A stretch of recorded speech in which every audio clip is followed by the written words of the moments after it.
오늘 우리에게 주신 하나님의 말씀을 받겠습니다. 이 복된 시간에 우리에게 주신 하나님의 말씀은 신약성경 요한일서 1장 1절에서 10절까지의 말씀입니다. 요한일서 1장 1절에서 10절까지의 말씀, 빛 가운데 행하라 라는 말씀으로 제목으로 하나님의 말씀을 받겠습니다. 요한일서 1장 1절에서 10절까지의 말씀을 한 절씩 교독하시겠습니다. 태초부터 있는 생명의 말씀에 관하여는 우리가 들은 바요 눈으로 본 바요 자세히 보고 우리의 손으로 만진 바라. 이 생명이 나타나신 바 된지라. 이 영원한 생명을 우리가 보았고 증언하여 너희에게 전하노니 이는 아버지와 함께 계시다가 우리에게 나타나신 바 된 이시니라. 우리가 보고 들은 바를 너희에게도 전함은 너희로 우리와 사귐이 있게 하려 함이니 우리의 사귐은 아버지와 그의 아들 예수 그리스도와 더불어 누림이라. 우리가 이것을 쓰면 우리의 기쁨이 충만하게 하려 함이라. 우리가 그에게서 듣고 너희에게 전하는 소식은 이것이니 곧 하나님은 빛이시라. 그에게는 어둠이 조금도 없으시다는 것이니라. 만일 우리가 하나님과 사귐이 있다 하고 어둠에 행하면 거짓말을 하고 진리를 행하지 아니함이거니와 그가 빛 가운데 계신 것 같이 우리도 빛 가운데 행하면 우리가 서로 사귐이 있고 그 아들 예수의 피가 우리를 모든 죄에서 깨끗하게 하실 것이요 만일 우리가 죄가 없다고 말하면 스스로 속이고 또 진리가 우리 속에 있지 아니할 것이요 만일 우리가 우리 죄를 자백하면 그는 미쁘시고 의로우사 우리 죄를 사하시며 우리를 모든 불의에서 깨끗하게 하실 것이요 만일 우리가 범죄하지 아니하였다 하면 하나님을 거짓말하는 이로 만드는 것이니 또한 그의 말씀이 우리 속에 있지 아니함이니라. 아멘. 사촌이 땅을 사면 배가 아프다라는 속담이 있습니다. 가까운 사람이 뭔가 잘 되면 시기와 질투가 일어나는 우리의 본성을 꼬집는 속담입니다. 내가 모르는 사람은 잘 돼도 상관이 없지만 내가 아는 사람이 잘 되면 왜 그렇게 배가 아프고 또 이렇게 시기 질투가 나는 것일까요? 차라리 내 주위에 있는 사람이 잘 되면 떡고물이라도 얻을 수 있을 텐데 우리의 본성은 내 주위의 사람들, 내 이웃 사촌이 잘 되는 것을 보면 참 그것을 배아파합니다. 크랩 멘탈러티 효과라는 심리학 용어가 있습니다. 어부가 돌개, 꽃게 같은 것을 잡습니다. 그리고 바구니에 담습니다. 그렇게 바구니에 가득 담아 있는 개들은 결코 그곳을 빠져나올 수 없습니다. 바구니가 깊어서가 아닙니다. 개들은 서로를 나가지 못하도록 잡습니다. 혼자서는 충분히 나갈 수 있는 바구니임에도 한 마리도 그 바구니를 탈출하지 못하는 것은 탈출하는 개를 다른 개들이 잡아 끌기 때문입니다. 그것을 가리켜서 크랩 멘탈러티 효과라고 합니다. 바로 우리의 심리 안에서도 그런 부분이 있습니다. 죽으려면 같이 죽자, 물귀신 작전입니다. 같이 죽어야 되고 잘 되려면 어떻게 해야 됩니까? 다 같이가 아니라 나만 잘 돼야 됩니다. 그게 우리의 본성입니다. 죽을 때는 다 같이 죽지만 잘 될 때는 나만 잘 되고자 하는 것, 그게 바로 우리의 죄악된 본성이 아닌가 생각이 듭니다. 왜 그럴까요? 우리 마음속에 내가 주인공이 되어야 한다는 생각이 있기 때문입니다. 내가 잘 돼야 되고 내가 주인공이 돼야지, 내가 변두리로 밀려나면 그것처럼 가슴 아픈 일이 없습니다. 왜 그럴까요? 우리의 마음의 중심이 단단하지 않기 때문입니다. 뭔가 공허하기 때문입니다. 그래서 뭔가를 자꾸 채워 넣으려고 합니다. 그렇게 명품을 입고 좋은 것을 누리고 사치를 하면 뭔가 만족이 있을 것 같습니다. 그렇지만 그것으로는 우리의 만족을 채울 수가 없습니다. 자존감이 높은 사람이 있고 자존감이 낮은 사람이 있습니다. 자존감이 높은 사람이 있는 반면에 자존감이 낮은 사람은 특징이 있습니다. 자존감이 낮은 사람은 이것이 셉니다. 바로 자존심입니다.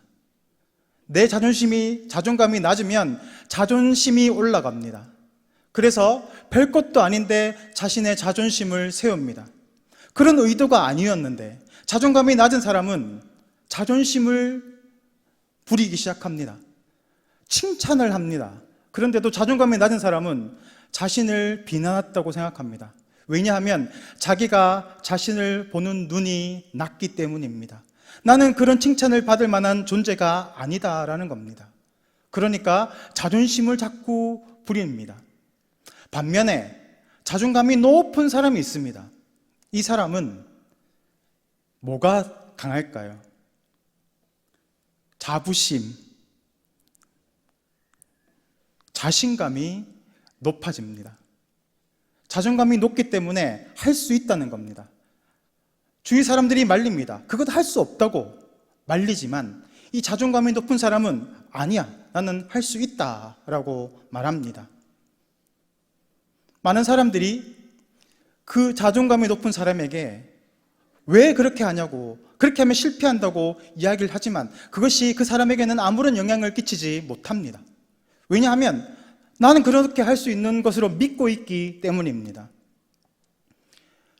하나님께서는 우리에게 뭐라고 하십니까? 너는 내 아들이라, 오늘날 내가 너를 낳았다 라고 말씀하십니다. 그것이 바로 우리의 정체성입니다. 우리는 비록 초라하고 비록 힘이 없고 연약하지만 우리 아버지가 누구십니까? 하나님 아버지이십니다. 그것이 바로 우리의 정체성입니다. 이 정체성을 가지고 있는 사람은 자존감이 매우 높습니다. 그래서 어떠한 상황 가운데서도 감당할 수 있는 사람이 됩니다. 내가 비천에 처할 줄도 알고 풍부에 처할 줄도 아는 그런 인생. 그래서 사도 바울은 이야기합니다. 내게 능력 주시는 자 안에서 내가 모든 것을 할 수 있느니라. 바로 하나님의 백성, 하나님의 자녀가 가지게 되는 자존감입니다. 그 자존감을 가지고 있는 사람은 상황이나 환경이나 여러 가지 어려움과 역경들을 이겨내고 초월하고 돌파해 나가는 능력을 가지고 살아갑니다. 여러분은 어떤 자존감을 가지고 있습니까? 나는 힘이 없고, 나는 가난하고, 나는 나이가 너무 많이 들었고, 그런 것에 우리의 자존감이 아니라 우리의 정체성을 바라보며 나는 하나님의 존귀한 자녀다, 예수 그리스도의 피값으로 산 하나님의 귀한 그런 생명이다 라는 그런 자부심을 가지고 살아가시는 성도님들 되시기를 축복합니다. 얼마 전에 뉴스에 모 국회의원의 아들이 자신을 비난하는 사람을 향해서 이런 노래 가사를 지었는데, 예전에 전두환 시절이었으면 너희들은 다 지하실에 갔어 라는 그런 가사입니다. 아버지가 빽이 있다는 거죠. 아버지가 힘이 있는데 너희들 과거 예전 같았으면 나를 비난하는 너희들은 다 지하실에 잡혀서 고문당하고 그런 어려움을 당했을 거다. 좋은 시절에 태어난 것을 감사해라. 그런 의미 아니겠습니까? 5년짜리 대통령 옆에 붙어 있는 그 권세 있는 사람의 아들도 이렇게 자부심을 가지고 살아갑니다. 하물며 우리는 하나님 아버지의 자녀입니다. 왜 날마다 고민하고 절망하고 두려움에 떱니까?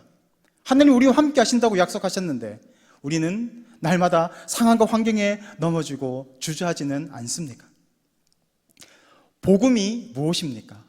복음은 좋은 소식이라는 뜻입니다.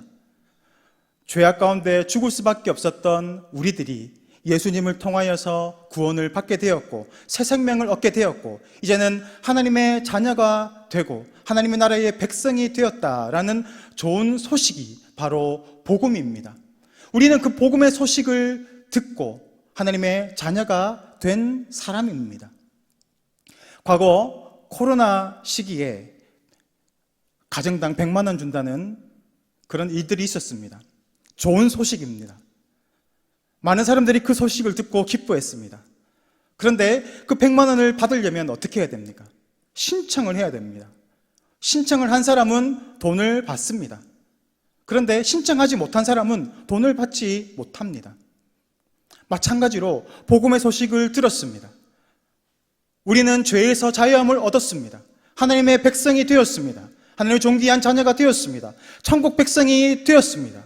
그럼에도 불구하고 우리가 그것을 누리지 못한다면 얼마나 불행한 일입니까? 오늘 사도는 좋은 소식을 전하고 있습니다. 사도는 좋은 소식을 생명의 말씀이다 라고 말하고 있습니다. 원어 성경을 보면 생명의 말씀을 수식하는 단어들이 있는데 바로 태초부터 있었던 말씀, 그것이 바로 생명의 말씀이라는 겁니다. 우리가 귀로 들었던 말씀, 그것이 바로 생명의 말씀이다. 우리가 눈으로 보았던 말씀, 그것이 바로 이 생명의 말씀이고, 우리가 손으로 만진 바 되었다 하는 이렇게 생명의 말씀을 꾸며주고 있는 원어 성경이 있습니다. 태초부터 있었던, 하나님이 이미 예배하시고 계획하셨던 그 은혜의 말씀이 실체가 오신 것입니다. 그리고 그 실체를 만나고 그의 말씀을 듣고 그가 행하신 기적을 바라보고 그를 만졌습니다. 이것은 단지 역사적으로 오신 예수님의 한 인물을 만났다라는 의미가 아닙니다. 죽음에서 부활하시고 승천하시고 부활의 주가 되시고 성령님을 보내주셔서 놀라운 하나님의 나라의 일을 행하시는 그것을 이야기하는 것입니다. 사도가 경험하고 있는 것은 바로 그런 능력의 하나님, 구원자 되시는 메시아 예수 그리스도를 만났다라는 것입니다. 사도는 그것을 전하고 있습니다. 이것은 좋은 소식입니다. 우리의 본질상 우리는 좋은 소식을 전하지 않습니다. 왜냐하면 내가 차지해야 되기 때문입니다. 좋은 정보는 내가 꼭 움켜쥐려고 합니다. 그런데 이 좋은 소식이 퍼지기 시작합니다. 이상하지요? 우리의 본성과는 다르지 않습니까? 좋은 소식을 전해야 하는 우리의 본성이 아닌데도 이것이 전해지고 있습니다. 더군다나 이 복음을 전하면 수고로이 애를 써야 합니다. 핍박을 당하기도 합니다. 때로는 생명의 위협을 겪기도 합니다. 그런데도 이 소식은 나라와 시대와 환경을 초월해서 뚫어져 가고 있습니다. 왜 그렇습니까? 하나님께서 온 것이기 때문입니다.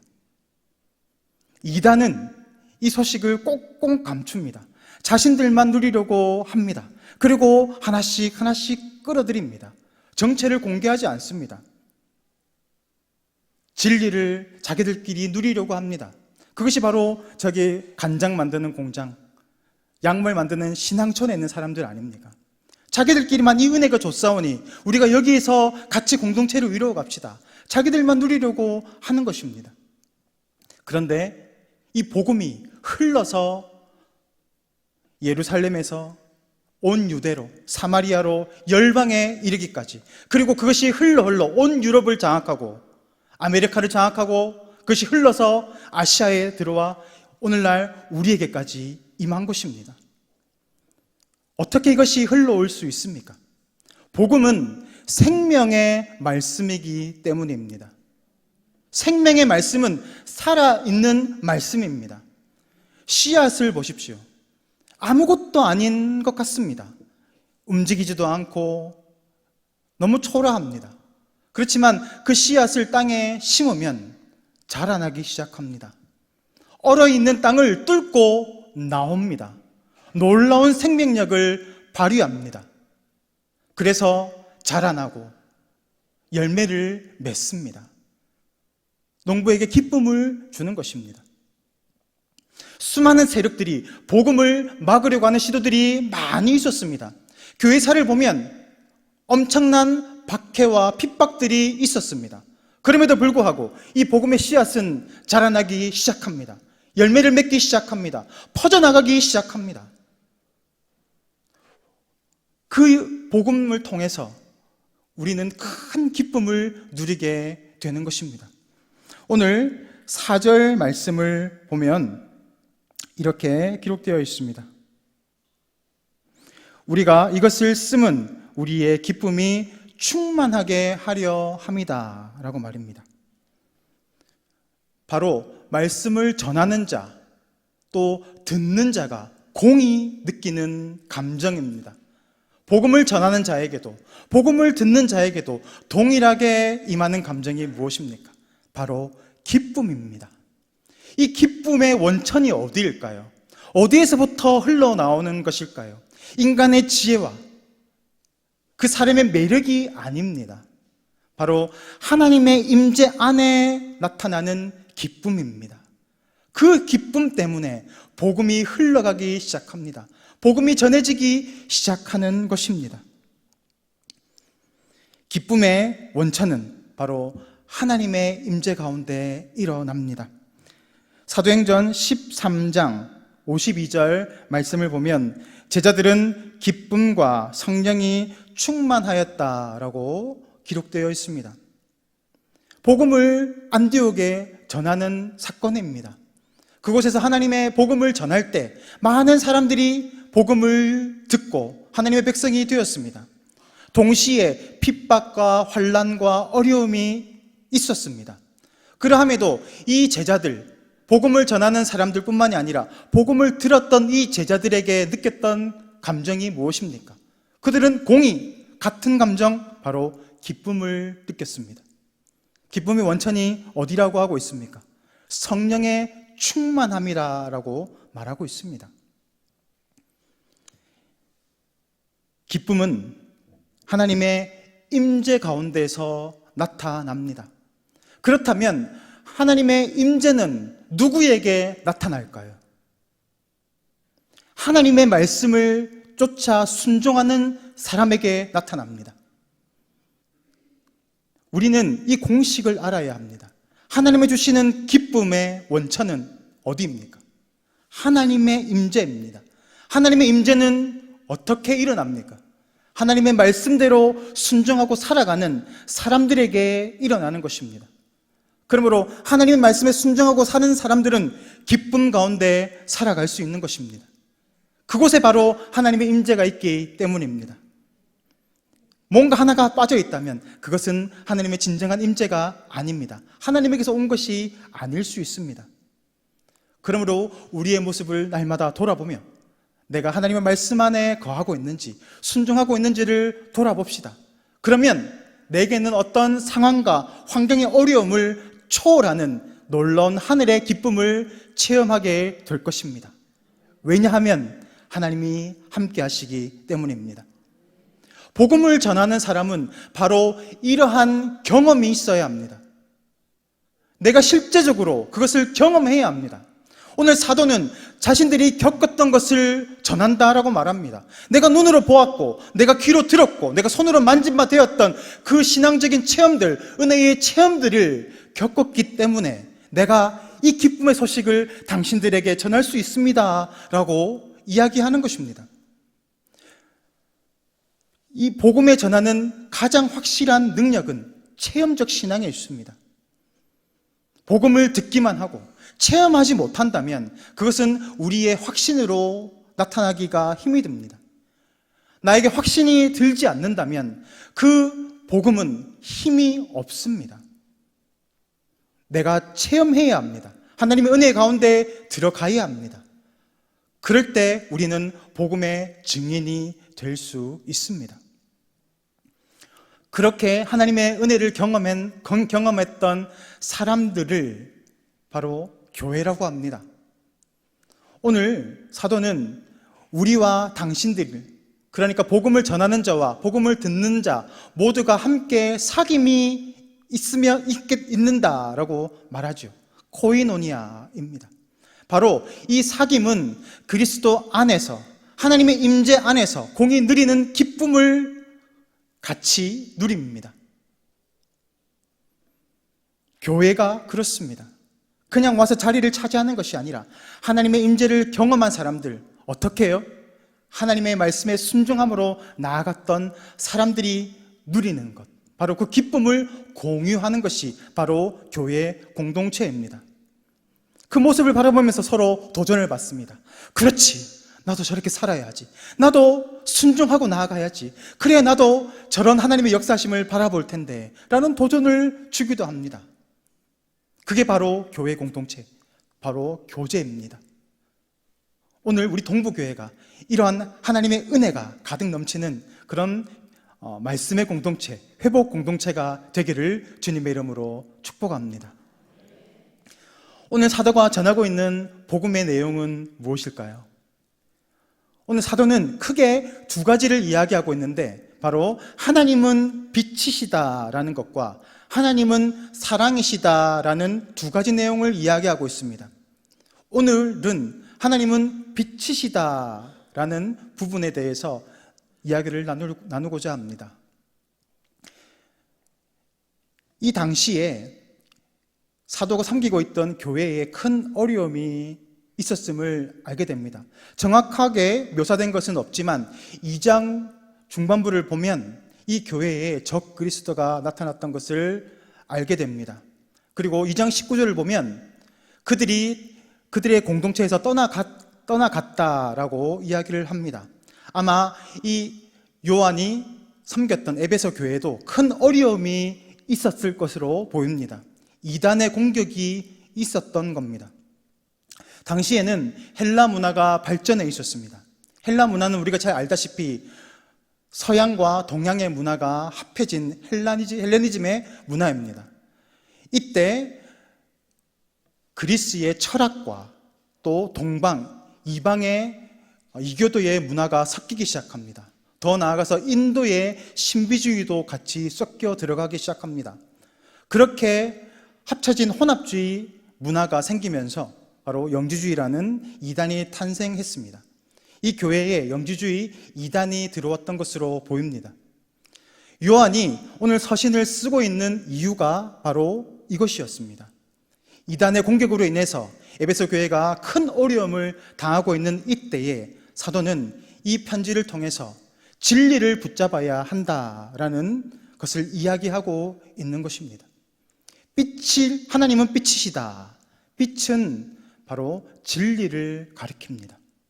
진리 대신 예수 그리스도를 바라보라는 겁니다. 빛은 드러냄의 속성이 있습니다. 빛이 비치면 정체가 드러납니다. 예전에 캄보디아 단기 선교를 간 적이 있습니다. 그곳에서는 정전이 그렇게 자주 됩니다. 제가 갔을 당시에도 도착하자마자 정전이 되었습니다. 너무나 깜깜했고 아무것도 할 수 있는 게 없어서 우리는 그 자리에 누워 있었습니다. 가방에서 뭔가를 찾기 위해서 손을 뻗었는데 지우개가 잡혔습니다. 지우개가 있네. 그런데 문득 떠오르는 것은 내가 지우개를 가지고 오지는 않았는데 이게 뭐지? 그와 동시에 이것이 움직이고 있다는 것을 발견했습니다. 도마뱀이었습니다. 얼마나 놀랐는지요. 빛이 비치지 않으면 이게 도마뱀인지 살모사인지 나를 죽일 존재인지 알지 못합니다. 빛이 있을 때 그것이 존재가 드러나는 것입니다. 지하실을 갈 때 불을 켜면 뭔가가 확 사라지는 것을 본 적이 있으십니까? 바퀴벌레입니다. 불이 꺼져 있으면 수백 마리의 바퀴벌레가 있는 것은 모릅니다. 불을 켜면 존재가 드러나는 것입니다. 예전에 음식물 통이 밖에 참 많았습니다. 그곳에는 생선뼈, 먹다 남은 음식 찌꺼기들이 참 많았습니다. 비가 오면 그 음식물 통이 가득 찹니다. 그런데 시간이 지나면 음식물 찌꺼기들이 아래로 쭉 가라앉습니다. 겉을 보면 맑은 물이 뜹니다. 깨끗해 보입니다. 그런데 막대기로 이렇게 휘저어보면 어떻습니까? 생선뼈가 튀어 올라오고 생선 대가리가 막 올라옵니다. 정말 혐오스럽습니다. 저어야 나오죠. 빛이라는 속성이 그렇습니다. 빛이 비치면 그 속에 있는 더러운 것들이 정체를 드러내기 시작합니다. 바로 하나님의 말씀은 빛입니다. 빛으로 우리에게 역사하십니다. 우리의 속성을 낱낱이 드러내십니다. 봐라, 네 속에 있는 것들이 얼마나 혐오스러운 건지, 얼마나 추악한지를 바라보라는 것입니다.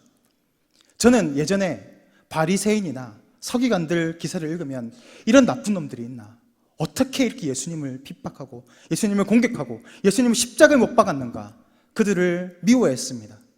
그런데 어느 순간부터 그 바리새인들의 모습이 다름 아닌 나의 모습임을 바라보게 되었습니다. 성경에 있는 수많은 죄악의 인물들이, 모습들이 내 속에서 발견되는 것을 경험했습니다. 성경은 바로 그것입니다. 우리에게 우리의 정체를 드러냅니다. 봐라, 너의 소망 없음을 바라보라는 겁니다. 오늘 사도는 이 빛 대신 하나님의 말씀 안에서 우리의 정체를 낱낱이 폭로당하라는 것입니다. 그리고 그 죄를 자백할 때 하나님께서 우리의 모든 죄를 깨끗게 하시고 사해 주신다. 바로 그것이 복음의 능력입니다. 그 복음의 능력을 경험할 때 우리 가운데 넘치는 것이 무엇입니까? 바로 기쁨 아닙니까? 그것이 바로 복음의 본질입니다. 하나님이 임재하시는 것, 우리가 말씀 안에서 순종하는 것, 하나님은 그렇게 우리 가운데 역사하십니다. 우리가 이 말씀의 빛을 통해서 우리의 죄악들을 바라보고 끊어낸다면 그때부터는 이 빛이 우리를 인도하기 시작합니다. 빛을 통해서 무엇이 진리인지, 무엇이 거짓인지를 바라볼 수 있게 되는 것입니다. 시편 119편, 105편 말씀을 보겠습니다. 주의 말씀은 내 발의 등이요 내 길의 빛이니이다. 어둠 가운데 아무것도 보이지 않다면 내 앞에 돌멩이가 있는지, 앞에 구덩이가 있는지, 절벽이 있는지 알지 못합니다. 그런데 이 발에 등이 있다는 겁니다. 어려움이 있는지 알게 되는 것입니다. 그리고 그 길에 빛이 되는 겁니다. 숨어있는 죄악의 대적들이 숨어있는 것을 바라봅니다. 저쪽으로 가면 안 되겠구나, 준비할 수 있는 거죠. 이쪽으로 가야 살겠구나 라는 것들을 알게 되는 것입니다. 말씀의 빛이라는 것은 바로 이렇게 우리를 진리로 인도합니다. 진리 가운데 나아갈 때 우리는 안전하게 되고 행복한 삶, 하나님께서 기뻐하시는 천국의 백성의 삶을 살아가게 되는 겁니다. 그리고 그렇게 살아갈 때 이 진리의 말씀의 빛이 우리를 변화시켜 갑니다. 우리가 행동하는 것은 그냥 하는 것 같지만 절대 그렇지 않습니다. 우리가 행동하고 선택하고 나아가는 것은 바로 우리의 시각과 우리의 가치관, 우리의 세계관에 따라서 행동하게 되어 있습니다. 내가 가는 방향도, 내가 선택하는 모든 것이 바로 내 가치관과 세계관에 달려 있다는 말입니다. 그것은 잘 변하지 않습니다. 그런데 하나님의 은혜의 빛이 비치면 우리 가운데 내적인 변화가 일어난다라는 말씀입니다. 빌립보서 1장 6절 말씀을 보겠습니다. 너희 안에서 착한 일을 시작하신 이가 그리스도 예수의 날까지 이루실 줄을 우리는 확신하노라.